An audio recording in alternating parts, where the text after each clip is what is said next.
Ready, guys? Okay, so welcome everybody to the Oakdale City Council meeting, regular meeting, September 14th, 2021. Sue, would you do roll call, please? Councilmember Ingebrigtsen. Here. Councilmember Olson. Here. Councilmember Sweatber. Here. Here. Here. Please join me now in the Pledge of Allegiance. I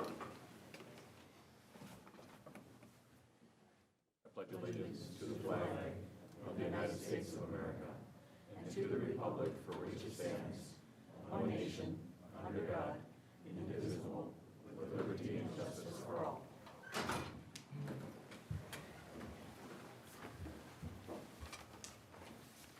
We have an agenda in front of us tonight, and prior to approving it, I'm going to ask your consideration of making one modification. So the modification is moving the administrator report, which is typically the third from the last thing, up to the first thing tonight, so that we can swear in Chief Newton, and the family and friends and supporters can go on to the next event. Could I have a motion, please?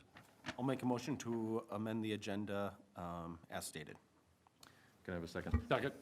There's a motion and a second. Any discussion? All in favor, say aye. Aye. Opposed? Then the motion passes.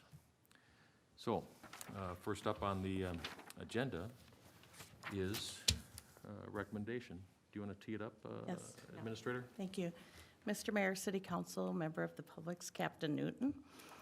Today we are here to make a recommendation to appoint Captain Nicholas Newton to the position of Police Chief for the City of Oakdale. As of the request for council action and the press release stated, we did a significant and exhaustive search after our own former retired police chief who just walked in the door. Bill Sullivan retired after shorts. 33 and a half years. Looking comfortable. Is summer ready? Yeah, nice, welcome. And we engaged Baker Tilly, an executive recruiting firm. We did a very, very comprehensive search. There were many, many applications, 30 qualified applicants. We were able to narrow it down to 13, 12 who submitted further materials, 7 semifinalists, 4 finalists who went through an exhaustive process, and I'm sure they would tell you that. It was a very, very lengthy process. Lots of reference checking, background checking, et cetera, and we are very pleased to recommend Captain Newton to the position of police chief after all of that effort, and he has been gracious enough to accept that offer. So with that, I'm very pleased to present that to the City Council as your administrator recommendation to appoint Nick Newton as the next police chief for the City of Oakdale. Very good. Thank you, Chris. Councilors, any questions for Chris? Could I have a motion then, Mayor, please? Whoops. just a comment. Congratulations, Nick. Mr. Mayor, can I make one comment before we go ahead? Absolutely. I just want to say thank you to all of the members of the public that assisted with our evaluation panels, members of staff, members of the law enforcement community. For me, they played a very important role in evaluating this process and this position from many different perspectives. And so when Chris says it was a comprehensive process, there were a lot of voices helping us make a really informed and a really good decision. And so I don't know if we could have done it without them, having all of that diverse feedback throughout this process. So I just want to say thank you to all of them. And that's an absolute. So you hit it right in the head, which is also a tribute. Couple things. So to have 30 people, applicants, apply for this position is astounding, which goes to the attributes of the community, the attributes of the prior chief, the attributes of the police force, and the attributes of the volunteers that make this work.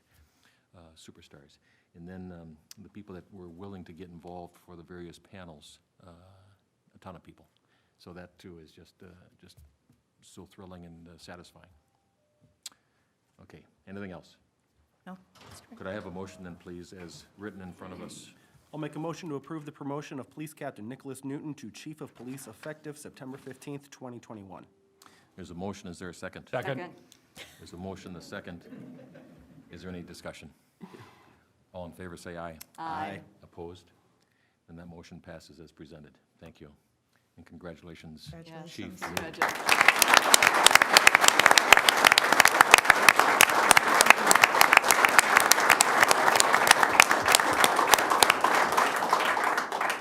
Chief, will you join me at the podium, please?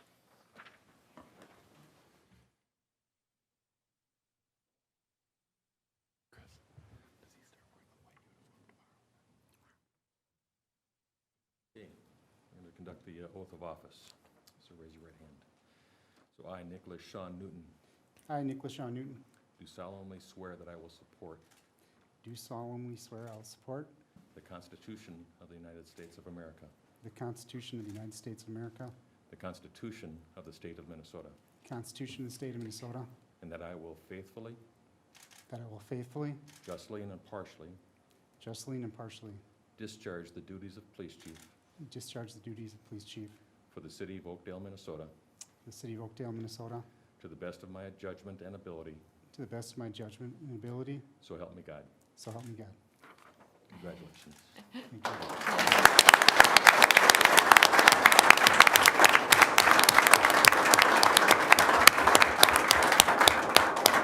So I'd like you to do a picture with us as a council, and then I'd like to have your family come up with the council, and then all your members of the department and supporters. Sure. So please join us. Yeah. Councilor, you can come down.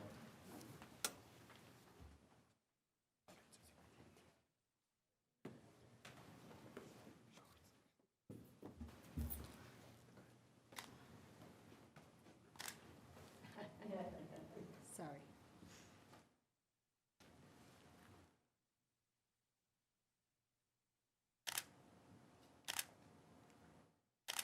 One more. 3, 1, 2, 2. There we go.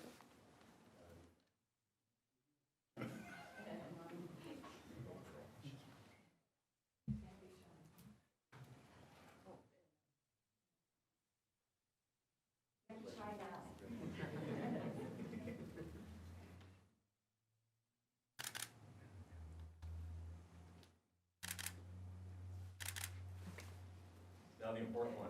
Come on up, guys. Police Department.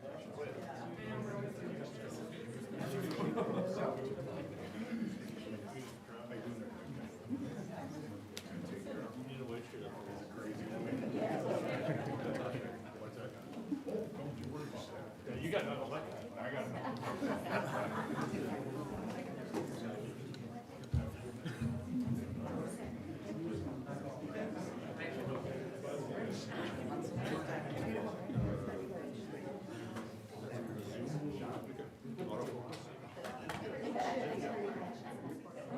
Yes, here we go. Oh, we got a few more coming here. Hold it, hold it.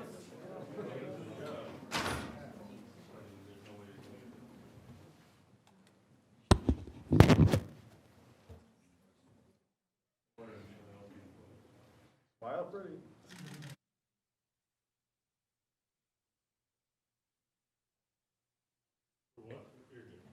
No, one more now.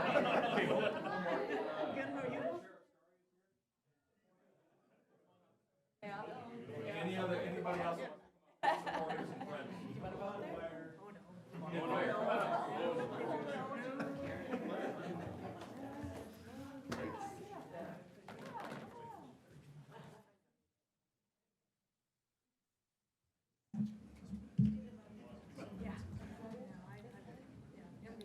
Who's got it?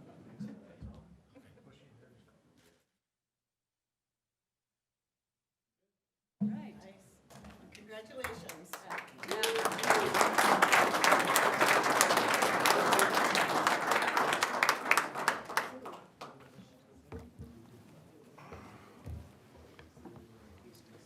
Yeah. Have fun.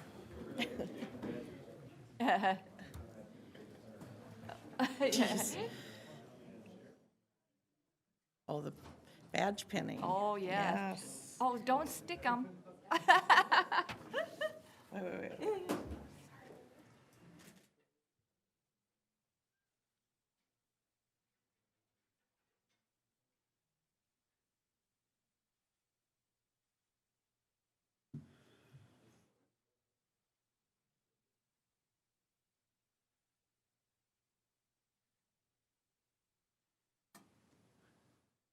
She is going to stick them.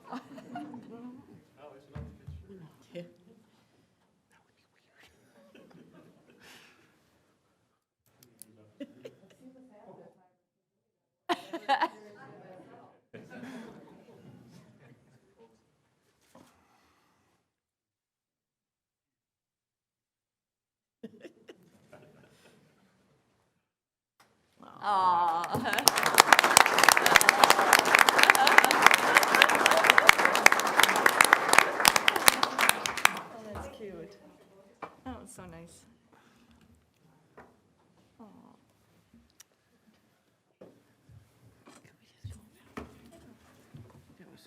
Oh,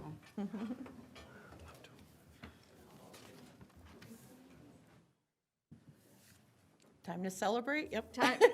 yeah, Thank you very much. thank you. Thank you, guys. Yeah. Oh, that's sweet.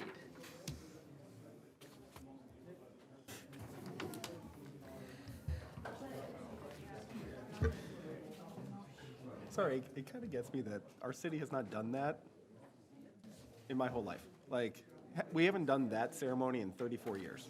We're going to start doing it for all officers now. But we do. Yeah, we do. Yeah. But not the reception upstairs. But for Chief Levy, like, Well, 34 years. yeah, that's pretty amazing. He's not that old. Yeah.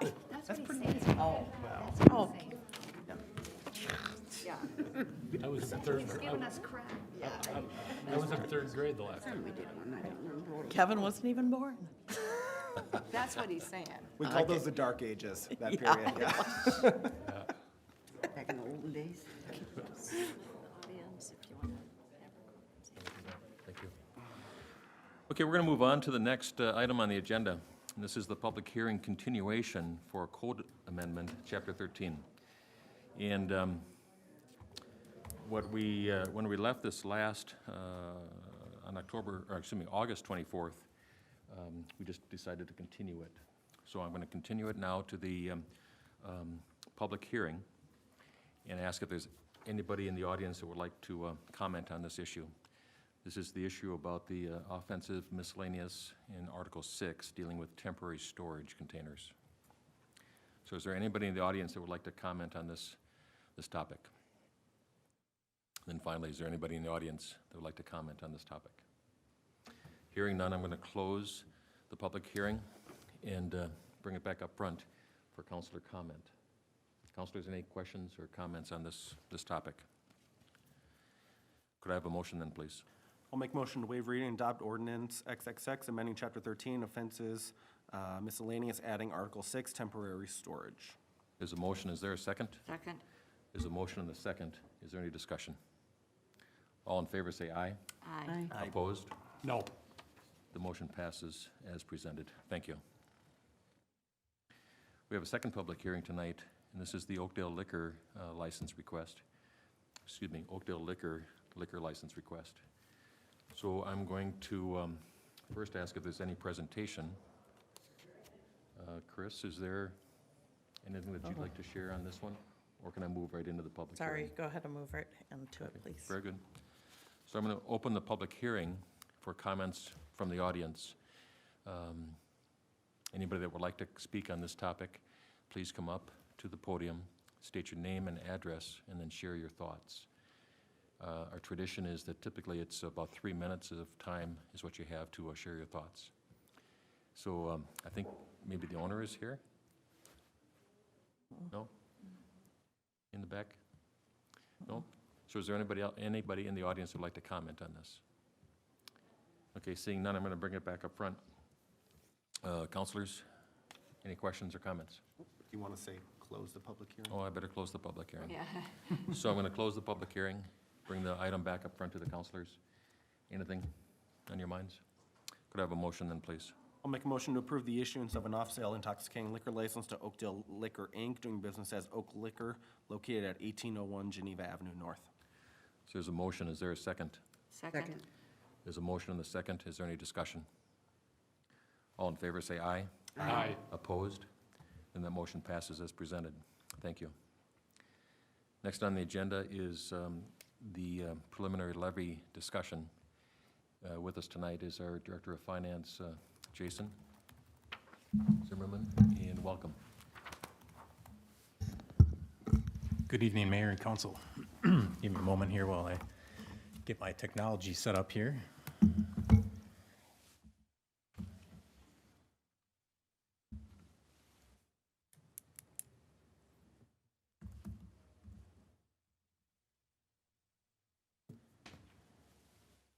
So while Jason is doing that, what we're going to be share the presentation that we'll receive tonight is going to be dealing with the preliminary 2022 property tax levy. So this is a process that we've been going through since April, evaluating what the needs are of the city, having our department heads and staff members participate in the dollars and cents. And by statute, we have to take this next step to give the maximum amount of levy for the 2022 budget cycle. So now we're going to hear more. Thank you, Mayor. Okay, we've got a presentation, as you've mentioned, regarding the 2022 preliminary budget and tax levy. So to begin the presentation, it's important to cover some of the budgetary principles that were at play during the creation or formation of the preliminary budget and levy. Those items include decisions to consider both the short and long-term impacts, stabilization of revenues and expenditures, and the elimination of unanticipated variances, to fund operations adequately at a reasonable cost, consideration of appropriate structural balance and fund balance levels, consideration of additional investments where it makes sense for the city and return to the community, and to make a connection between resources and results. So next, moving into some of the definitions of topics that will be discussed this evening. Some of those items include market value, which is the assessed value determined by Washington County's Assessor's Office, and it's the value at the usual selling price at the time of assessment. Also, net tax capacity, which is the rate with which the class rate is multiplied by for most taxes. And then also referendum market value. And it's important to note that the city of Oakdale does not have a referendum market value as part of their taxable computation. Often that's left out when you consider tax capacity, referendum market value, tax as well, some communities have. Next, looking at a general property tax timeline. Again, this is a very condensed or consolidated view of that timeline. So in January, the property values are established for the next year's taxes. So in this situation, values as of January 2021 are the basis for taxes payable in 2022. In February, those value notices are mailed by the county. In March, property tax statements are mailed for the current year. Then in May, the first half property tax payments are due to the county. And then in September, brings us to where we're at this evening, the preliminary levy must be set by all taxing authorities for the upcoming taxable year. In November, the second half property tax payments are due. Additionally, the proposed property tax statements are issued as well with the information that'll be adopted by council this evening. And then in December, those final levies must be certified for the upcoming tax year. And there's a number of factors at play for why property taxes change.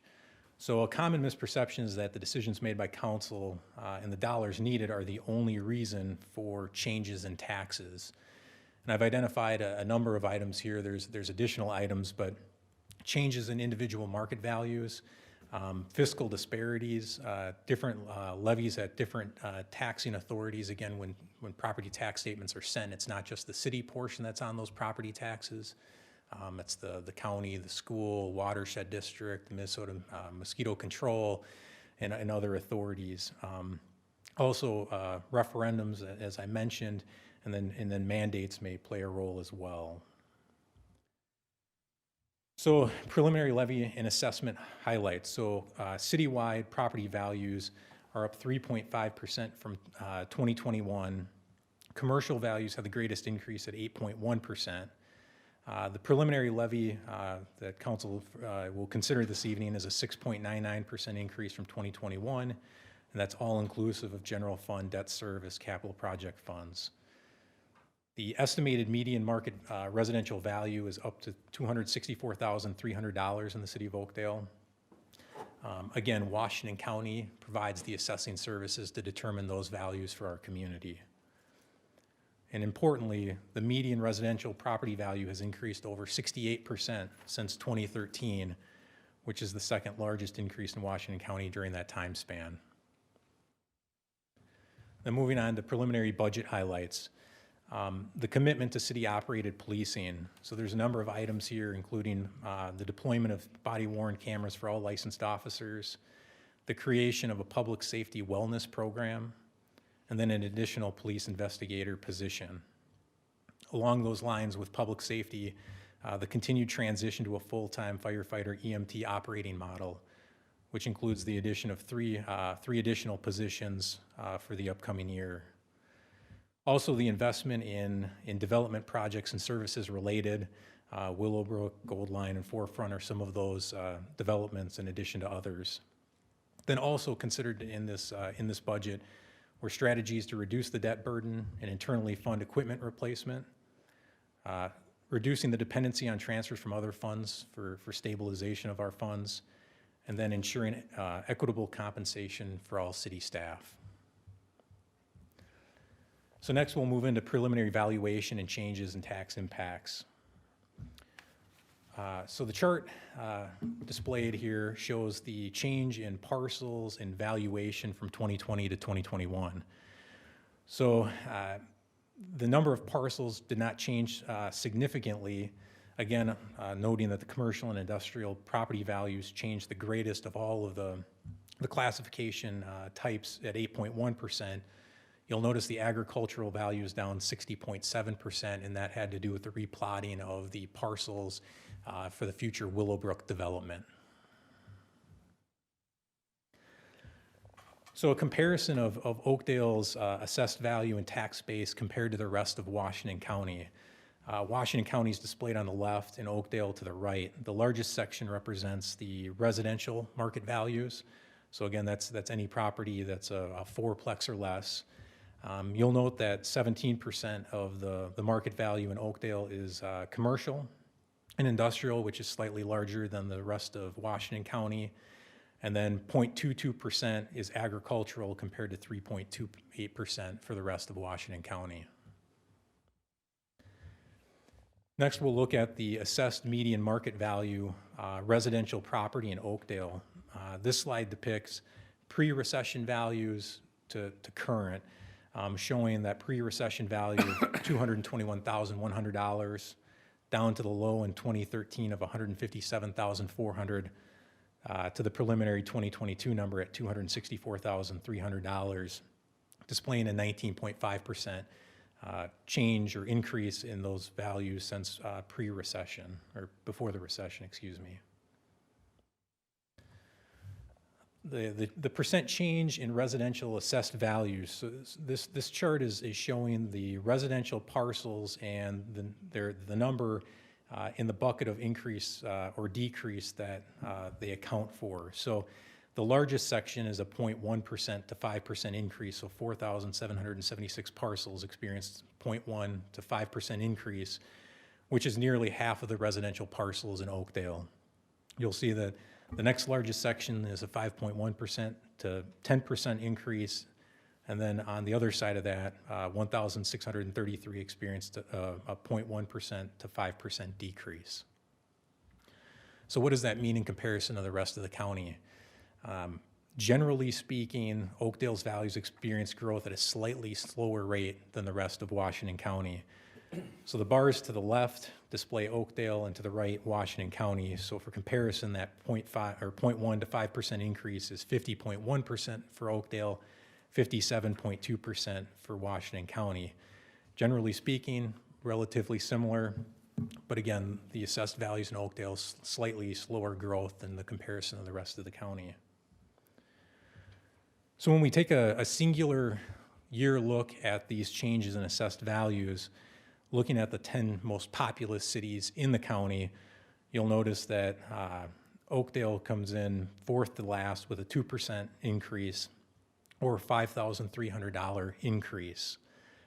Again, it's sorted by percent increase, so the bar on the left shows the percent, bar on the right shows the dollar value. But again, a singular year does not depict the real picture of what's gone on. So the next slide is going to show essentially a heat map with value changes from 2013 to today. And I think that this is a really impactful slide, as it demonstrates that a 68.1% increase in value in the city of Oakdale for the median residential property is second most amongst those 10 most populous communities, only trailing Hugo. But I think what's important to note is that Oakdale only had an increase of 6 residential units in that time, where, you know, Hugo had 717, Stillwater 355, and I think this demonstrates appreciation of existing properties and not the addition of new value driving up that median value. So showing that the existing stock is desirable and people are moving in and paying a higher value to live in Oakdale. And then to come full circle again, where we're at for 2021 for the taxes paid by the median residential property. So in the city of Oakdale, that median property is paying $951. So again, amongst those 10 most populous cities, second to last, Cottage Grove at $948. Just beats out Oakdale as far as the most least costly for that median value property. Again, I'll note that this is the urban tax rate. There are rural tax rates for some communities and urban for others, but since Oakdale is completely urban, that's the metric that's been used for comparison. And then full circle as far as taxes go for 2021, this is a sample parcel at that median value for 2021 at $259,000, located in District 622 in the Valley Branch Watershed District. Their taxes are roughly 40% for the school district, 31% for Oakdale, 22% for Washington County, 3% for Valley Branch, and about 3% for all of the other taxing authorities. So now moving into the 2022 preliminary budget and city-based property tax levy. So the 10-year average for comparison to look at historical change has been 4.65%. And what's important to look at for the change for 2022 is those additional positions that are related to the levy. So we talk about firefighter EMTs and the police investigator position. So those 3 positions are significant portions of the levy increase that's being proposed this evening. So high level, just looking at revenues, again, property tax levies increasing, license and permits also anticipated to increase with the upcoming development that's anticipated around the community. And then also those reductions in transfers as well. You'll note here, again, the stabilization of funds, the reduction on other funding sources for general city operations. And then looking at expenditures, again, noting those new positions and increases, roughly 60% of the overall increase is related to public safety when we talk about police, fire, and building inspections.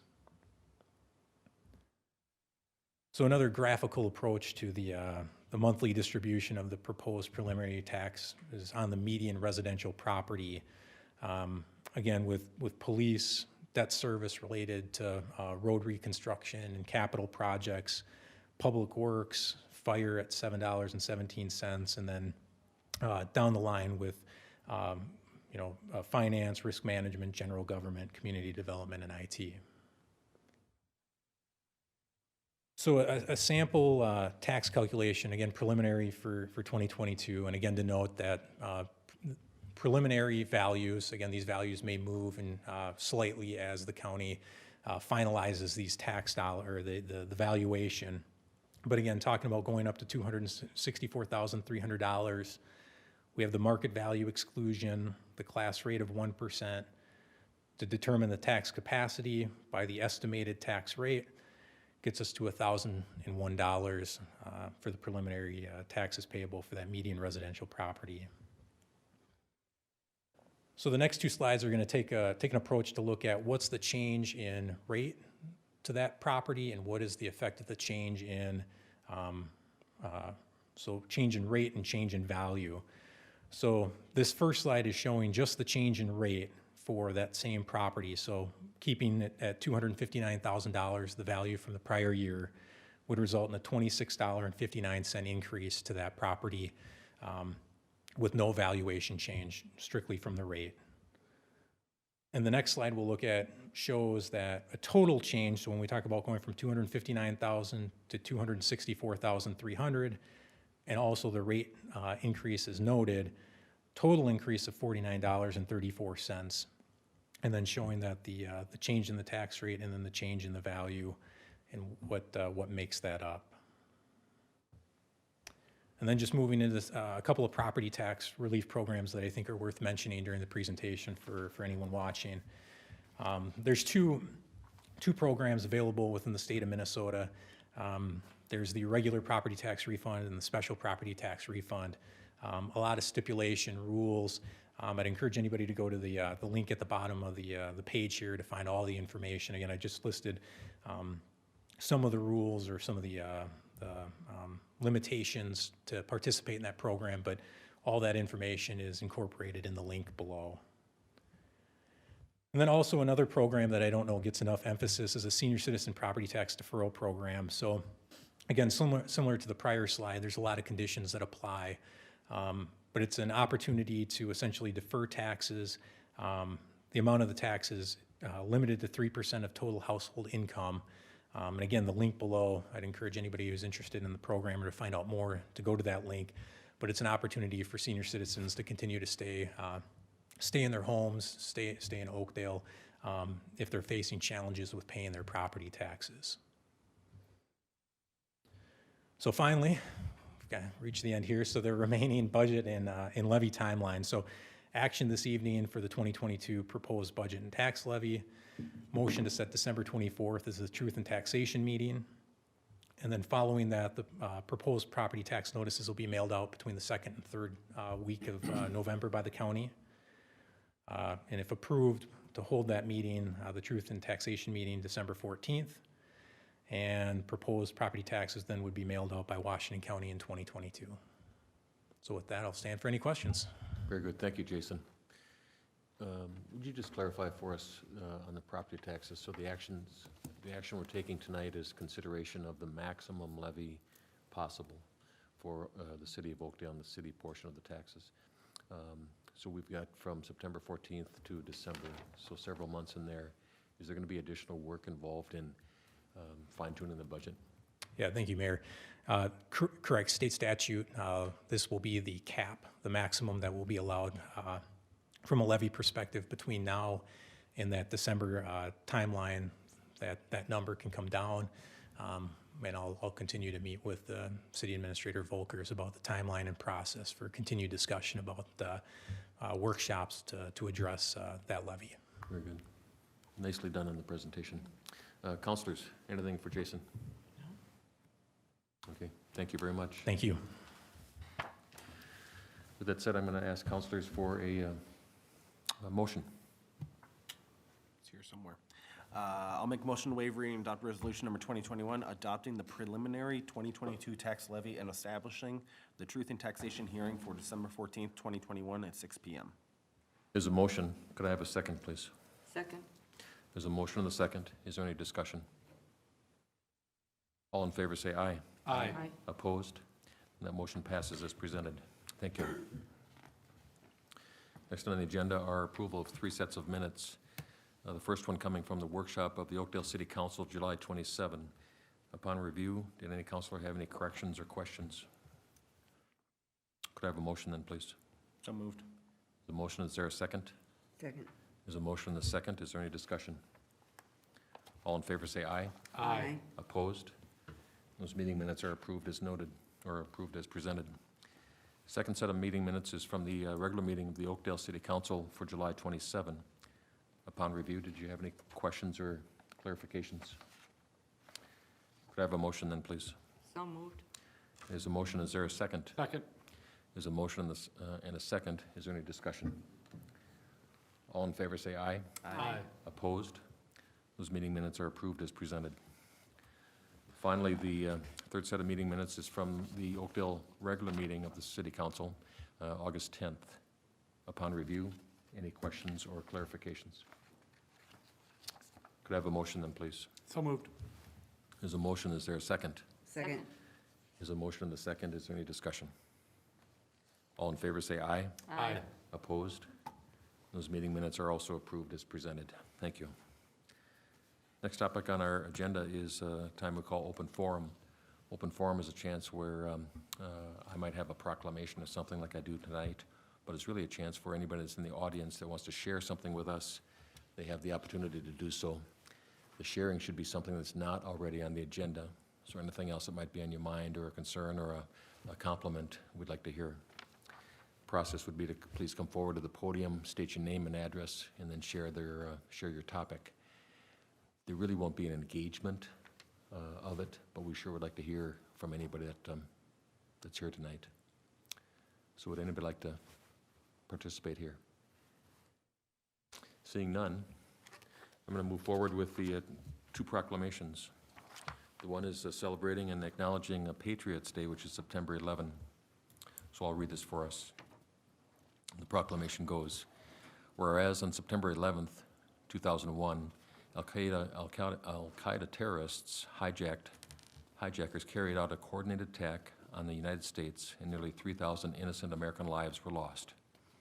And whereas the courage, heroism, and resilient Americans displayed on 9/11 and in its aftermath are perpetual testaments to the spirit of our country.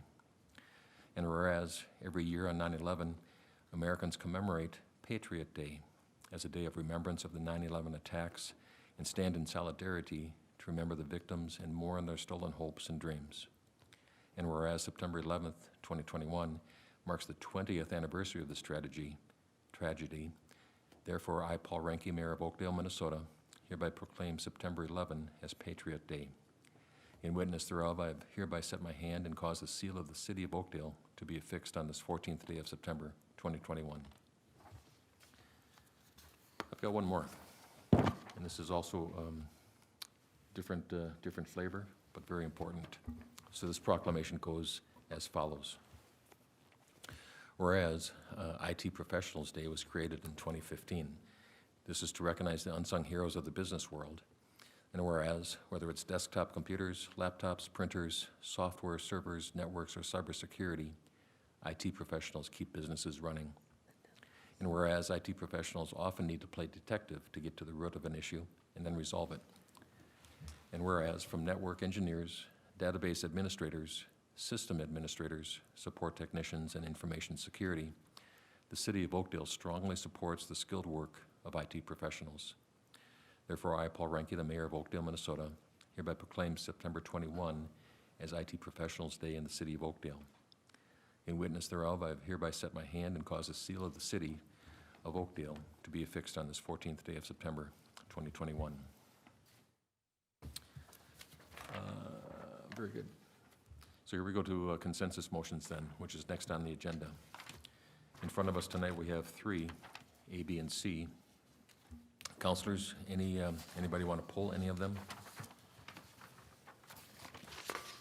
Could I have a motion then, please? I'll make a motion to approve consensus motions A through C as presented. There's a motion, is there a second? Second. There's a motion and a second, is there any discussion? All in favor say aye. Aye. Opposed? Then those consensus motions are approved as presented. Thank you. Next on the agenda are two meeting minutes from our advisory boards. The first one is coming from the Economic Development Commission and contains the minutes of the August 4th, 2021 meeting. Upon review, are there any questions or comments? Then we'll acknowledge receipt. Second one deals with our Oakdale Planning Commission meeting minutes from their August 5th, 2021 meeting. Upon review, any questions or comments? Then we'll also acknowledge receipt of those. Next up would be staff reports. We have two of them tonight. The first one dealing with a Livable Communities Demonstration Account Grant application from the firm Bethesda. Linnea, I think you're going to help us tonight. Good evening. Good evening, Mayor and council members. Before you tonight is a request from developer Bethesda for the city to partner on a grant application to the Metropolitan Council's Livable Communities Development Account, or LCDA, grant program to support Bethesda's apartment project at Helmo Station. Only participating units of local government can apply for LCDA grants. Developers cannot directly apply for funding. The City of Oakdale has participated since 1995 and recently renewed its participation in 2020. And Oakdale's received $2.2 million in prior grants from the LCDA program. As the applicant sponsor, the city would act as the fiscal agent for the grant. So the Met Council would pass the money to the city, and the city would then disperse it to Bethesda. And that would be done on a reimbursement basis, meaning that eligible costs would have to be incurred and documented before money would be released. And the city would also execute a sub-recipient agreement with Bethesda to ensure that they fulfill the obligations of the Met Council's grant. Bethesda's grant request would be in the amount of $565,000 to support their Cornerstone Village Oakdale apartment project. The grant is needed to offset a portion of the continued increased costs of the project that have occurred since they submitted their TIF application in May of this year. The total estimated development costs have increased by $1.5 million since their May 2021 budget. And those increases are primarily due to the continuing volatility in the construction materials market. If awarded, the grant funds would allow Bethesda to repurpose money that's currently committed to pay for site acquisition to instead pay for those increased costs of development. Their financial commitment to the project has not been reduced. Additionally, the grant award would help pay for an upgrade to the playground, improving the planned mulch to a more accessible rubberized surface. That change would make the playground more accessible to all the residents. And then as a final note related to funding for the Bethesda project, the TIF development agreement between the city of the Oakdale EDA, and Bethesda would be considered by the EDA later this month. It will, because the development costs continue to fluctuate, that agreement will include a look-back provision that if Bethesda's costs end up going down during their construction, that there will be a review of those costs and a reduction of the final TIF award in relationship to that reduction. So with that, I'm happy to answer any questions about the grant application. Chris Stetling from Bethesda is also here if you have questions for him. Good. Thank you, Linnea. You're welcome. We're going to welcome Chris. Chris, why don't you come on up to the podium if you would? We've had a number of conversations internally about this. Yeah, keep going a little bit higher. There you go. And just in case there's questions either relating to our process that Linnea, you can help us with, or the project itself, Chris, you can help us. Thank you, Mayor. Go ahead and state your name and address. Chris Stetling, 4948 Russell Avenue South in Minneapolis. Good. Thanks for joining us tonight. Counselors, any thoughts or questions? Yeah, just one. Were you guys aware that the grant would have to be handled by us? Yes. Okay, because we were, just being honest with you, we were quite blindsided by that when we found out, so. In being handled for the people who are watching means that we're in essence passing it through, but we're still Yeah. The applicant with the government agency, but we get the money, we pass it through. Mayor, council member, as Linnea said, the city has managed these grants, been the fiscal agent for these grants since 1995. And if it was an oversight on our part for not stating that, I apologize. Counselor? Linnea, is this the biggest dollar amount that we've done for a grant of this kind? Or what have we done in the past? Because you said, Yes. That is a great question, and I'm sorry I don't know the exact answer, but I can certainly get you the exact answer. My recollection is that no, it is not. that's not the largest? It's not the largest. Okay, thank you. You're welcome. Anything else, Counselor? The only other thing I would say is I'm going to approve it, but I would like you to pursue the county option to go and get more money from them too. So that could potentially reduce how much we give you the grant for. So I'm just saying that I would like them, but it's only because I know you're on a tight deadline, but we'll see, okay? Thank you, council member. Thank you. Counselors, anything else? Counselor Zabel? Linnea, are these grants awarded on an all-or-nothing basis, or could there be some number in the middle that, is it the Met Council, that they would decide on? It's true that the Met Council can decide to award a lower amount than what's asked for. Okay, thank you. Mayor, council member, they've also been known to award slightly higher amounts. Fair enough. Really? That's cool. Goes both ways. Okay. Well, usually the other way. But Councilor, is there anything else? Okay, thank you, Chris. Thank you, Linnea. thank you. Could I have a motion then, please? I'll make a motion to waive reading and approve resolution number 2021, identifying the need for livable community demonstration account funding and authorizing the application for grant funds. There's a motion. Is there a second? Second. There's a motion and a second. Is there any discussion? All in favor, say aye. Aye. Opposed? That motion passes as presented. Congratulations.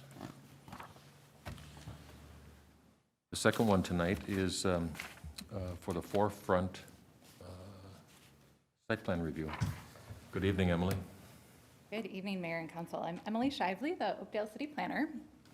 And the applications before you tonight are requests for site plan approval for a new industrial development on the west side of the Forefront Office and Technology Campus, and that's located north of County Road 14 and east of Interstate 694.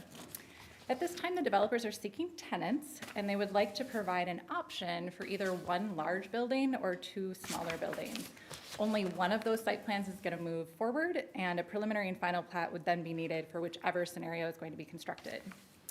The Planning Commission reviewed the plans for both site plan concepts at their meeting on September 2nd and unanimously recommended approval. So I'd be happy to address any questions you may have, and then representatives on behalf of the application are here as well. Very good. Thank you, Emily. Councilors, any questions? I have a question.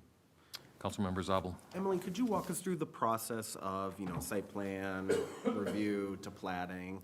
For me, it seems a bit odd that we would approve two different options for a site plan when, all the time I've been around here and on the planning commission, applicants come in with one option and this is what it is. So how do we do that? Yep, that's a great question. And you're right, the process is typically they come through with one site plan and a corresponding plat. In this case, this is a really large development. So it's right around 300,000 square feet of office industrial. And so it's kind of tough to commit to exactly how that will be constructed without knowing what the tenants really need. And so to provide that flexibility for the developer, but also certainty for the city, we've kind of switched the process up a little bit and looked at two different site plan options. So each one of them needs to meet all of the requirements in our ordinance, so in order to be recommended for approval. And then the developers then know that when they talk to tenants, they can say the city is supportive of either of these options. And that provides flexibility for tenants who may want a little bit smaller space, or maybe one tenant who wants to own the entire building, but not an entire 300,000 square foot building. And then, so whichever scenario moves ahead, we'll need to come in with that corresponding plat. And that plat will need to meet all of our subdivision regulations as well as the zoning regulations. If there are any changes that happen along the way in those conversations with getting tenants, then a site plan may need to be amended to correspond to that plat that would come to the council for approval. Can I ask one more question? Sure. Emily, can you point to any other development projects in Oakdale that has had a similar situation where we've gone to site plans and then as the process shakes out, do any come to mind? They don't. I mean, I've only been with Oakdale for about 7 years, and typically the sites that we have seen development occur on are much smaller and just don't have the opportunity to have these kinds of different configurations of buildings. So it's a bit more straightforward or more constrained than this. Thank you. Anything else, Kevin? Maybe a question for Dave. Do we have to take these as standalone resolutions, or do we do them together, or how does that work? Yeah, since they're separate site plans, separate resolutions, I would treat them as two individual Separate approvals, yes. Anything else? I see tonight in front of us, or in the audience, we have the applicants here, Scott and Michael. Would you, either one of you, like to comment or just give a few words about this project? Mayor, I just have one comment too, and yeah, can do it. To Scott or to? Just in general. Okay. You have a question? No, well, I'll just make a comment. To Kevin's point, I actually kind of had the same thought when I first read it, and I thought about it for a minute, and maybe you guys can shed some light on whether I'm right or wrong, but I would think that it would be infinitely easier to sell potential development, you know, if you have more than one option, if you already have city approval. Would I be right? I mean, I just want to clarify the word sell. You mean in terms of To attract market. tenants or Yeah, actually yes, sell them? yes, Okay. yeah. Yeah, it would be. And again, just Scott Peterson on behalf of United Properties, 651 Nicollet Mall Avenue in Minneapolis. Representing United Properties, we are here in partnership with the Larson family, the landowners. May I just say, you know, you guys have been, we've been working with Emily and her team for probably 9 months now. They've been fantastic to work with. It's not easy to come together with 2 different site plans. We understand that. We spend probably twice as much money in pre-development getting that. But to your point, the pace of development, it allows us to then look at the market and fulfill some of the city goals with job creation and some of the city goals with kind of growing industrial, growing light manufacturing, and what that does to the economy here. It allows us to penetrate that market at a broader range and much faster with two approved site plans, knowing that we then have to come in and plat it. You know, it just allows max flexibility at this point. Thank you. Counselor, is there anything else for Scott or Mr. Larson? Thank you. Thank you. Emily, anything? Got a couple of comments, and it's around the support for the project, both scenarios, the investment that you're considering in our community, the ability to take that one more step to enhance a very large campus already with an alternate product that's going to be complementary, to think about how you've tucked it in for the viewpoints and yet still provided some pretty amazing opportunities for some transportation and some manufacturing potentials. With that said, there's I don't know who started this, but this did move very fast. And so I'm going to ask council for consideration to a couple of conditions that I'm going to suggest that we put on if we choose to approve this. The conditions that I'd like to have in here would be that we make approval of the both building scenarios, each building scenario. But the first condition is that the county engineer completes his formal approval of the new access that's coming in off of Old Highway 5, County Road 14. I want to say that also that the Oakdale city engineer approves the sewer, water, and storm sewer plan. So all the utilities, because that's not very clear right now. It seems like it's going to be a slam dunk, but I wanted to be clear that like our approvals to be conditioned on that. There's a little bit of a unique way that you've treated the traffic, with truck traffic coming on a one-way system coming out the normal, the existing signaled intersection, and vehicle traffic coming out the new intersection. That one-way traffic thing I want to get clarified and approved by our city engineer also. There's a small thing about snow removal when you have that one way and how that all gets coordinated. I think it's very doable, but I wanted to suggest that we put it on as a condition. Finally, that we go through the standard platting processes, regardless of which one you go through, single building or double building, we go through the normal platting requirements. Yep. And Mr. Mayor, that is the first condition on each resolution, that approval of a preliminary and final plat for the Very scenario. good. We can take that one off then. Councilors, does that make sense? Mr. Mayor, so the conditions you mentioned about, you know, city utilities, county, I mean, Emily, correct me if I'm wrong, we have another checkpoint, we have another stop at this council before shovels are gonna hit the ground. So I'm not sure that those conditions are entirely necessary, given that it's gonna end up back in front of this body anyways, when we can ensure that those things are done. So I'm a bit confused as to the necessity of those conditions if it's already gonna come back to us anyways. I think, valid point, Counselor. My suggestion for having these conditions is reflective of the slightly different process. Again, normally there's a plat, and then there's a site plan, and many of these elements are decided already. And to my knowledge, these things aren't formalized yet. So it's a way of acknowledging what they are. It's also a way of giving a little bit more support for our city engineer, public works director, that he's got a big responsibility to complete the review of this process. And the applicant needs to abide by his decisions. Can we hear from the applicant what they think of this?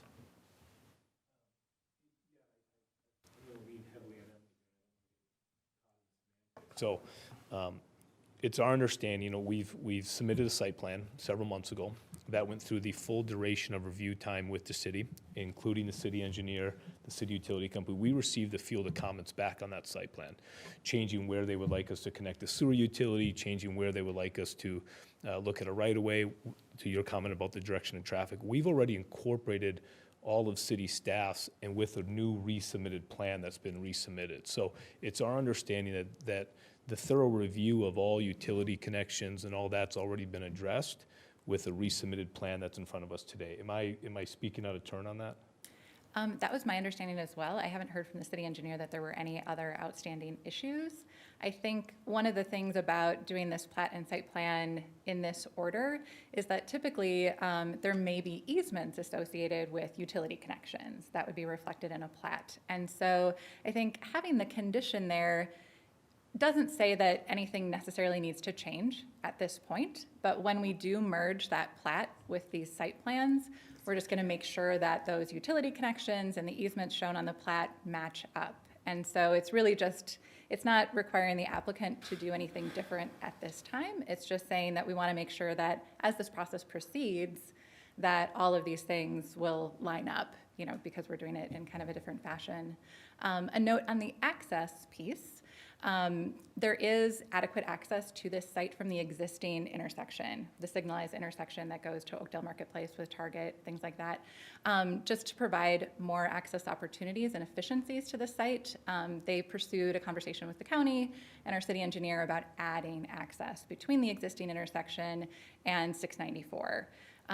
The county reviewed that, and the reason it has this kind of unique one-way in, and then another way out for a different type of vehicle traffic is, and not getting too technical, but given the distance between the new proposed intersection and 694, there isn't enough space for truck traffic to get up to speed without conflicting with traffic that's westbound on County Road 14.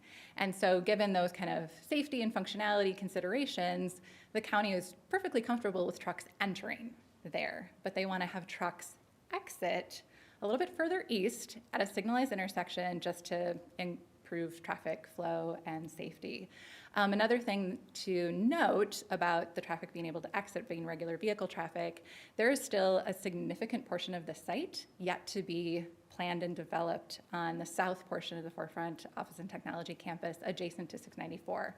And those are likely to be uses more office, medical office, commercial uses that'll have more regular vehicle traffic. So it's fine, though they don't have a trouble getting up to speed from there, and so it's fine to provide that additional access for those future development areas in that location. But it's just really for the truck traffic, getting them a little bit further east. So that's what creates that kind of unique access condition there. Thank you. And then, to your point, though, I don't know if the county engineer has said yes in writing to all the conditions that you've responded to. Yes, so the county engineer, and this is where I think it gets a little,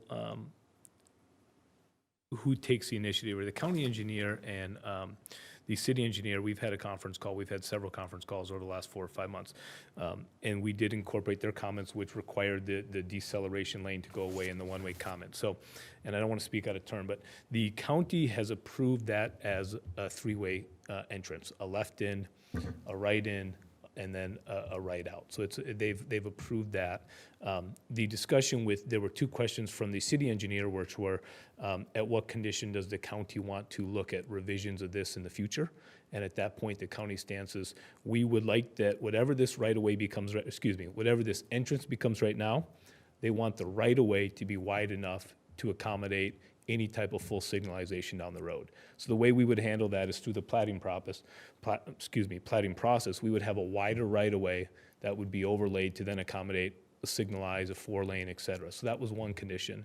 The other condition was public versus private. And so that would also be addressed in the plating process, and I believe we have worked through that on what that would look like from discussions that we've had with, and meeting minutes have been issued and those sort of things. So we're under the impression we can capture all the details remaining on the plat, and that's what we expected as the condition with these approvals. So is Brian, I haven't seen anything from Brian Bachmeyer in writing. I would argue none of us have, so. Oh, yeah, this is the first Is time. it That's your what I mean, expectation yeah. that you would have received something that we wouldn't have? No. or- Okay. When I say I, I'm speaking for us. Okay. Because typically on something this significant, And Mayor, there's some comments from Brian. brings me to a question to you, Scott. How time sensitive is us giving you this approval? Is it strong, do you strongly want this to be done tonight, one way or the other? Or would you be open to us bringing this to the next agenda, at the next meeting? I'm going to jump in there. And all I'm asking for is some conditions that are already being done. And so, Well- okay, go ahead. I'm sorry. I Well, misunderstood what you said. Well, and the reason I'm saying this is because I don't understand neither of these conditions and why we would ask for them. First of all, and I'll address both those points. First of all, on the sewer, I mean, we're in a municipality, we provide sewer and utilities. I mean, that's what we do. I don't know why we would put any type of conditions or hold on approving this based on that. Just details around the easement associated with where that utility goes. And now, is the easement specifically on the plat? Is there a set easement on the plat that we're approving? We're not approving. You're the not plat. Not Well- approving a plat. Well, or not plat, but the site plan. So no, then wouldn't we address that when we approve the plat, not the site plan then? So, yes, we could do that way. And that would make sense. And on the county's approval of the roads, you know, we're the city of Oakdale, not the county. Why would we, Because it's a county road. well, but I get that, but yeah, and that's what I'm saying, that we're not involved in that approval. There's input that city engineer is going to make on the one-way traffic and make sure that the system flows properly, our city engineer. It sounds like that's been done, though. I haven't seen it in writing. Yeah, That's my point, guys. This Yeah. isn't a big deal. Well- If you think I'm overreaching, like it sounds like you may, that's fine. Well, But I'm just suggesting that we put some conditions on that the applicant has already said he's working on. Yeah, and it's not a matter of, my concerns aren't overreach, my concerns are kind of twofold here. First of all, for this to get to this point, I would have thought that these concerns would have been addressed sooner. I'm a little confused and frankly a little concerned by that. You know, and the second thing is, you know, the Larson family, you know, I mean, for all intents and purposes, made a gigantic investment here, and I feel like, you know, it sounds like they've done everything the proper way, the correct way, and for us to all of a sudden come here tonight and ask for conditions, I mean, I think, I don't know that that's fair. To me, it strikes me that you're thinking that the conditions are unfair. Well, I And think the fact that we're bringing them to them here at the meeting when we're about to vote on it, I don't think that's fair. I think it is. The conditions that I've asked for are routine. They're not surprising to you. Mike, I had a conversation with you this afternoon when you called me, and I said I was going to bring up these conditions because I haven't seen this stuff in writing. I haven't seen the county engineer give the final approval. I hear that it's going to happen. I want this thing to move forward, and I want to be very clear that our city engineer, public works director, has significant influence on how this gets done properly. If it's all done already and Brian has signed off on it, then I'll back off. I'm saying that this is a slightly unusual process, and I want to be clear that our city engineer and public works director has significant influence on getting this done well. I have a question.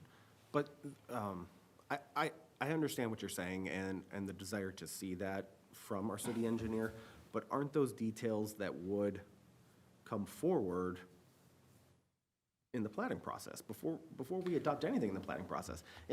I understand your request for information, but I'm not sure that request for information needs to be tacked on to these motions because we would get it anyways through the plating process, right? Does that make sense? I mean, I understand what you're trying to get at, but we can get at that through our normal process without adding conditions. Tell you what, I understand what you're saying, and I don't quite understand why you're saying it when it's a moot point, because applicants already going to do this. So, to me, it's an affordability of me, or not, it affords me the assurance that Brian understands that in a slightly unusual process that this has taken, he's got the support to make sure that it complies with our city standards. That's all it is. Could you elaborate on the slightly unusual process? I mean, for me, it feels like we're going through the same process of site plan review, platting. They might be separate when normally we do them together, but that's not necessarily unusual. Yeah, it I mean, is. Doing them separate? Yep. And doing it in this order, it's different. If I Go may, ahead, Scott. just to clarify here, so this site plan with One Wayne County has been with Brian and the city engineer since May. So when we issued it, we received comments back from every department at the city, fire marshal, police, traffic, everything. We've incorporated those comments, resubmitted it probably 6 to 8 weeks ago.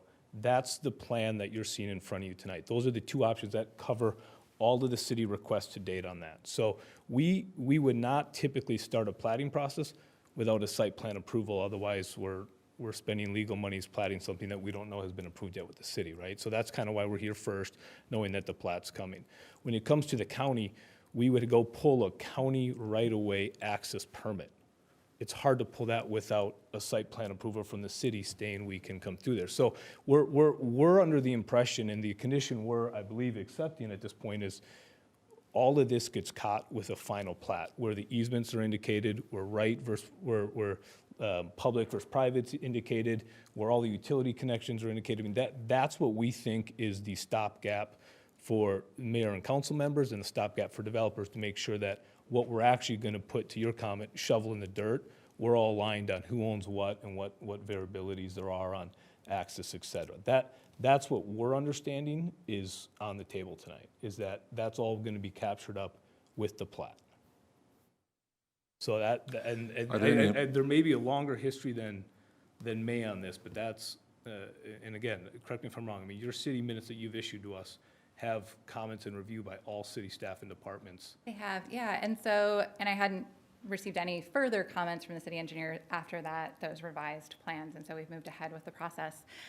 So one of the things that the conditions can do is sort of serve as a reminder of important aspects for a project moving forward. So sort of to the mayor's point, and with the condition that's already been on the resolution that the applicants are aware of, that there needs to be approval by the city council of a preliminary and final plat for whichever scenario moves forward. So if there isn't, this site plan approval is moot. Like, it doesn't actually, that condition must be met in order for the site plan approval to be in place.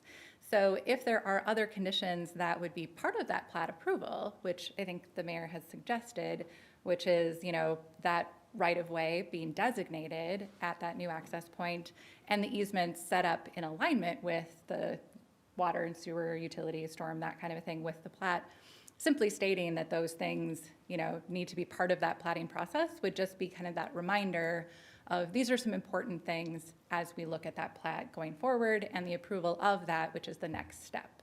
So you can kind of see it in that way. It's not, like the mayor was saying, requiring them to do anything that they weren't already going to do, but it just does highlight that these are some things that are going to be important as the city council looks at the platting process moving forward in relation to the site plan approval. Thank you. So here's the deal. I'm going to make the approval of the site plan first for the single building site plan with these conditions. If you don't like them, say no and make another one without them. But I think Well, they're no. important, and I'd grant your, whatever that's called, to support me on this. Dave can correct me if I'm wrong. I mean, we have a motion in our packet. If you want to amend that, you'll have to go through an amendment process. I'll make a motion As it was presented. with an amendment. Nope, those are separate. Under Robert's rules, those are separate, Yeah, I haven't heard a motion made yet. So just because there was a proposed motion in the packet, doesn't mean there's a motion in front of the council until a motion is made. And if someone makes a motion adding conditions, that's certainly okay. It can be seconded and then acted on. If it fails, a second motion could be made, I think, as the mayor's suggesting. But unless I missed it, I have not heard an actual motion be made yet. Well, I'll say one last thing is, Scott, is this bothersome to you if I make these conditions, since they're things that you are already doing? You got to come up, I'm sorry.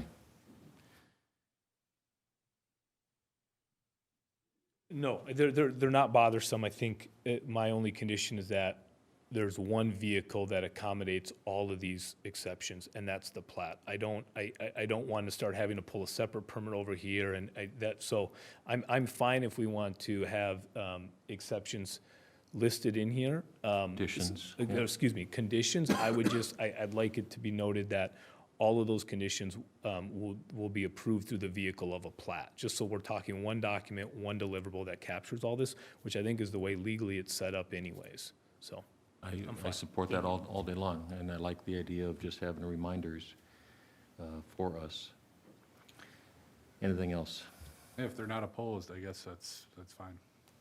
Anything else? Can I ask a process question? When did you, Mr. Mayor, when did you feel like these conditions needed to be added? Was Today. it as we walked into these chambers, or? Today. And I guess I'm curious, is there a reason you couldn't have provided this information to the city administrator to bring us all up to speed before we got here and had to wade into the weeds? I mean, it seems like your request is pretty straightforward, and perhaps I'm just taking more of an issue with the process. We can overcome that. I did share it with Administrator Volkers today. Perhaps we can figure out a way so we can all get that Well, information. That's also the purpose of this. It is. And so we're talking about it, and which is the way it's supposed to be done in front of people, transparency. But to rattle off 5 conditions that only you have written on paper and none of us can actually see the Wow. actual language, it's not very helpful to this process. That's what I'm trying to get at. Okay, we'll look at the process and try to improve it then. Anything else? So I'm going to make a motion to approve the first project, the single building scenario, and to waive reading and adopt Resolution 2021, approving the site plan for a single building scenario at the forefront office and industrial area, subject to conditions. Those conditions are that the county engineer formally approves the new access, that our city engineer and public works director formally approves the new access, the sewer and water, that he also approves the sewer and water connections, he approves the storm sewer, approves the one-way traffic, and approves the snow removal process. That's my motion with amendments. Is there a second? Second. Is there any discussion? I have a question. Were there any conditions in the original motion?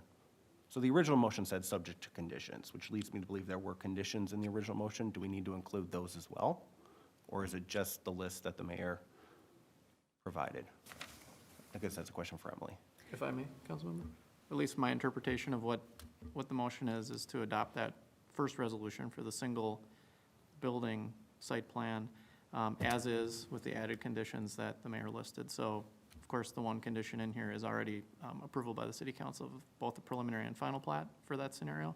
And so it would add the additional conditions that were named in the motion. At least that's my interpretation of what I just heard. So it scoops up everything? Correct. Okay. Yes. Any other conversation? All in favor say aye. Aye. Opposed? And the motion passes as presented. I also make a motion to waive reading and adopt Resolution 2021, approving the site plan for the two-building scenario at the forefront office and industrial area, subject to conditions. Conditions include the city engineer, or the county engineer approving the new, formally approving the new access, the city engineer, public works director formally approving the new access, and also approving the sewer and water, the storm sewer, the one-way traffic, and the snow removal process. Is there a second? Second. There's a motion and a second. Is there any discussion?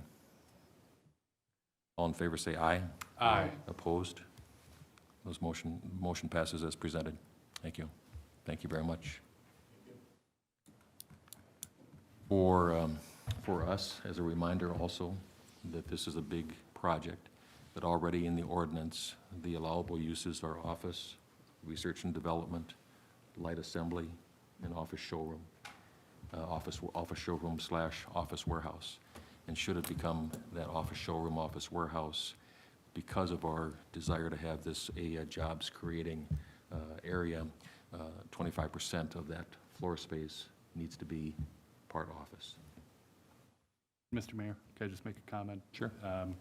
Mr. Larson, you've done a phenomenal job with that property. Just want to tell you as an Oakdale resident that I appreciate what you're doing there. People from outside of the city that I know have commented, so keep up the good work. And likewise, yeah, explain also, if you would, just give us a quick update on the success you're achieving with the complex on the Sure. leasing rates. I appreciate that. It's actually consumed the last 5 years of my life, but it's really fun to be at this stage. We're now about 85% full, and we're on the finish line for another 2 or 3 leases, so the momentum is still going. And I think the thing that probably I'm most proud of is every tenant that moves in, they usually say 2 things. They say, number one, we just went up 2 or 3 notches in our clients' or our customers' eyes when they come to visit this property in Oakdale. They're very proud of their new home for their company. And secondly, they usually say, our recruiting just got a lot easier, because they went from one building to this campus, and it's, most of you have been there or driven by it, it's pretty spectacular. So it's been a lot of fun. Thank you for Yep. the project and the investment that you're considering here. It's a Happy to huge do deal. it. Yeah. Thank you. Appreciate it. Good night. Mr. Anderson, next up on the city attorney's report. I have nothing tonight, Mayor, thank you. Counselors, got anything for David? Thank you. City administrator, we moved your stuff up already. Right, Do you have any so loose ends, nothing further, Mr. Mayor, City Council. Any questions for Chris? And then in council presentations. Kevin, we'll start down with you. Nothing for me, sir. Nothing for me? I've got nothing. Colleen? I have a couple. I just want to do a kudos out to staff for the Touch a Truck Thank you. event. Yep. Everyone did a great job on that, and that was so well attended. I'm just amazed. So everyone did a great job with that. And also, I want to say thank you to the people that attended the open house Greenway Station public meeting last night. So it was really nice to see that many in attendance. So thank you. Jake? Just want to wish our city planner, Emily Shively, who I thought was still going to be here, but, and our former communications director, Alyssa MacLeod, I want to wish them both well in their next chapter in their lives, so. And Communications Director MacLeod has taken her new position with a different firm. Yep. And then tomorrow will be Emily's last day. Thanks for clarification. Yeah. I know, and I was going to say that too, so both people have done phenomenal work for us and for the residents. Lastly, on our agenda is claims. So in front of us, we have a summary of claim rosters from August 21st through September 10th, 2021. Upon review, were there any questions or comments? Could I have a motion, please? Motion to approve claims is presented. There's a motion, is there a second? Second. There's a motion and a second. Is there any discussion? All in favor, say aye. Aye. Opposed? And the claims are approved as presented. Thank you. Could I have a motion to adjourn, please? So moved. There's a motion, and is there a second? Second. There's a motion and a second. All in favor, say aye. Aye. Opposed? Motion passed. This meeting is adjourned. Thank you, and good night.